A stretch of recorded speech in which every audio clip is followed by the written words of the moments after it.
Nahmi Laats ja tegi siis muutlisse kursuse arvuti kasutamise ja asjaajamise alused. Kursuse maht on 40 tundi ehk 9 ainepunkti on rühmaks võetud vanema kursusõpilased kutsehariduskeskuses, kellel on siis asjaajamise ja arvutitunnid. Esialgu panin kursuse osavaaluks siiski samuti 75% auditoorselt 25% e-õpe.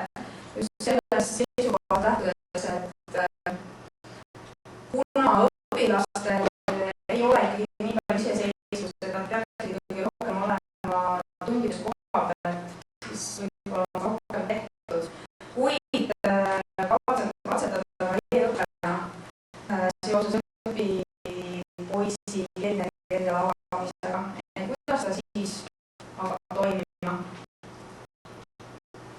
Õpi eesmärgiks on õpilastele kindlasti kursuse läbida, et osaksid kursuse lõpetades siis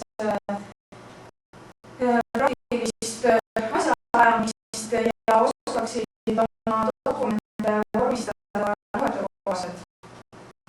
Ja iseseisvalt viibida siis e-õppe keskkonnas muutis ja interneti koha pealt oskaksid siis otsingusüsteemi kasutada.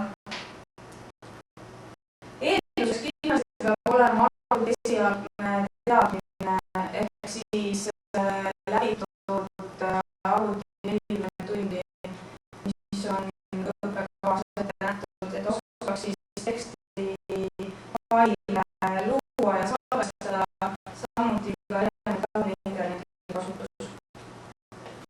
Ja peaks olema siis õpilasel juurdepääs ikkagi väljaspool kooli ka arvutitesse. Kursuse juures kasutasin õppematerjalina siis raamatut nagu dokumendihaldus, asjaajamine ja ametikirjade koostamine. Ja kindlasti abimeetodina ka internetti.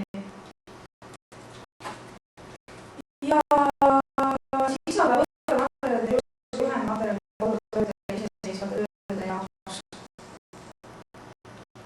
Toetusõpilane on siis aineõpetaja, siis haridustehnoloog, kooli arvutiklassi kasutamine ja õppija juhendis samuti.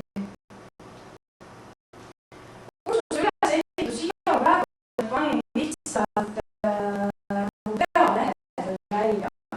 Pärast hiljem sinna keskkonda sügavuti. Et momendil nagu siit kursuse ülesehitust pikemalt ei teatuks, et esileht näeb siis minul välja selline, kus on natukene lahti kirjutatud. Õpitegevuse kursusel on siis üldjoontes loengud, praktilised tööd tunnis või kodus, enesekontrolli testid, rühmatöö ja arutelu. Arutelud on viidud igale, kuna üles ehitatud on paaris tundi kaupa, arutelud on igale poole viidud, et kui õpilased endi küsimusi saaks mulle saada. Ja kursuse ülesehitus on siis ajakava, mida siis sisaldab ongi siis esimeses osas on siis sissejuhatus ja järgmised tunnid teemad on siis asjaajamine, kus on põhimõisted ja nõuded ja dokumendihaldus, siis tuleb õiguslik keskkond, plangid ja selle turvaelemendid ja ametikirjade sisu ja samas on ka siis toodud järgmise ametikirjade näised. Õpetus siis kindlasti, kuidas luua e-kirja ja ka käskirjade ja protokollidest ja aktist on räägitud. Ja pool kursuse mahust on siis praktiline tegevus, kuidas arvutis luua siis kas või oma CV või kaaskirja ja samuti olen toonud siiski sisse Exceli osa arve elementaarne koostamine, näiteks nagu igasuguste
kursusesse kuni minna.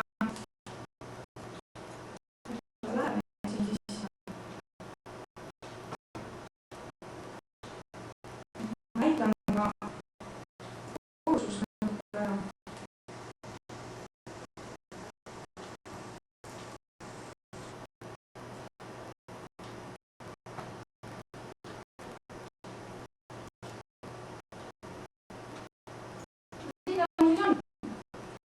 Esimene objekt siis, siin on toodud uudiste foorum, juhi hindamine, ajakava ja muud juhendid suunatud siis samamoodi keskkonna.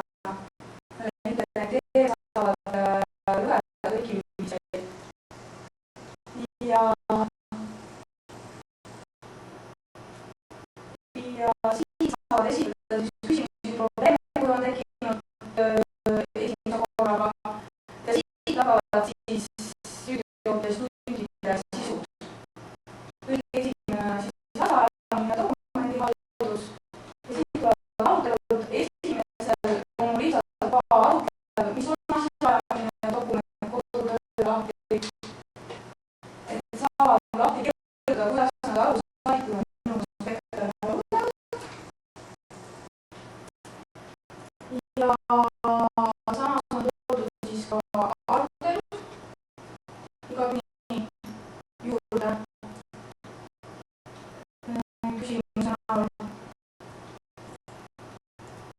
kui on tekkinud. Ja siis näiteks dokumendihalduse juures see on PowerPointina momendil välja toodud. Siit on siis asjaajamise õiguslikus keskkonnas plangis. Ma näitan plangi testi. See on muudi oma keskkonnas.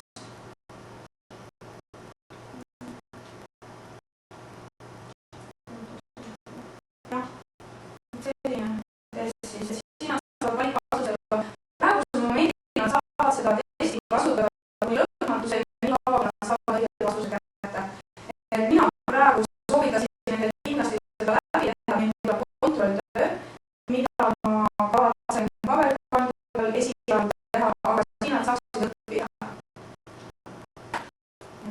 Test on siis selline. Ja tagasiside on praegusel momendil lihtsalt öödi dokumendis ära toodud. Esimene variant.